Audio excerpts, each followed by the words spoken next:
जन्म 7 नवंबर 1858, हबीबगंज जिला, वर्तमान बांग्लादेश। मृत्यु 20 मई 1932, कोलकाता, पश्चिम बंगाल। कार्यक्षेत्र स्वतंत्रता सेनानी, शिक्षक, पत्रकार, लेखक। बिपिन चंद्र पाल एक भारतीय क्रांतिकारी, शिक्षक, पत्रकार व लेखक थे। पाल उन महान विभूतियों में शामिल हैं जिन्होंने भारत के स्वतंत्रता आंदोलन की बुनियाद तैयार करने में प्रमुख भूमिका निभाई।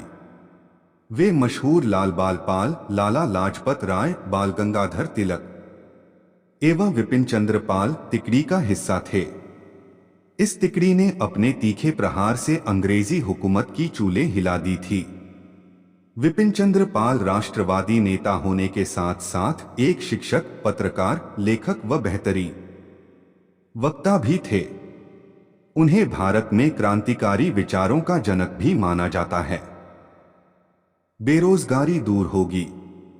अंग्रेजी हुकूमत में उनको बिल्कुल भी विश्वास नहीं था और उनका मानना था कि विनती और असहयोग जैसे हथियारों से विदेशी ताकत को पराजित नहीं किया जा सकता। इसी कारण गांधी जी के साथ उनका वैचारिक मतभेद था। अपने जीवन के अंतिम कुछ सालों में वे कांग्रेस से अलग हो गए। पाल ने क्रांतिकारी पत्रिका वंदे मातरम की स्थापना भी की थी। तिलक की गिरफ्तारी और स्वदेशी आंदोलन के बाद, अंग्रेजों की दमनकारी नीति के बाद वे इंग्लैंड चले गए। वहां जाकर वे क्रांतिकारी विचारधारा वाले इंडिया हाउस, जिसकी स्थापना श्यामजी कृष्ण वर्मा ने की थी, से जुड़ गए और स्वराज पत्रिका का प्रकाशन प्रारंभ किया। जब क्रांतिकारी मदन लाल ढींगरा ने सन 1909 में करजन वायली की हत्या कर दी, तब स्वराज का प्रकाशन बंद कर दिया गया और लंदन में उन्हें बहुत परेशानियों का सामना करना पड़ा। इस घटना के बाद बिपिन चंद्र पाल ने अपने आप को उग्र विचारधारा से अलग कर लिया।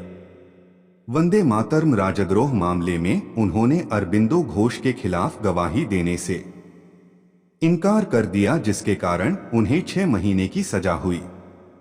उन्होंने कई मौकों पर महात्मा गांधी जैसे नेताओं की आलोचना भी की और उनके विचारों का विरोध भी किया। सन 1921 में गांधी जी की आलोचना करते हुए उन्होंने कहा था, आपके विचार तार्किक नहीं बल्कि जादू पर आधारित हैं। रचनाएं और संपादन। क्रांतिकारी के साथ साथ बिपिन एक कुशल लेखक और संपादक भी थे। उन्होंने कई रचनाएं भी की और कई पत्र पत्रिकाओं का संपादन भी किया। संपादन उन्होंने लेखक और पत्रकार के रूप में बहुत समय तक कार्य किया। Paridarshak 1880, Bengal public opinion 1882, Lahore tribune 1887, the new India 1892, the independent India 1901, Vande Mataram 1906, 1907, Swaraj 1908, 1911, the Hindu review 1913, the democrat 1919, 1920, Bengali 1924, 1925, निधन 20 मई 1932 को इस महान क्रांतिकारी का कोलकाता में निधन हो गया। वे लगभग 1922 के आसपास राजनीति से अलग हो गए थे और अपनी मृत्यु तक अलग ही रहे।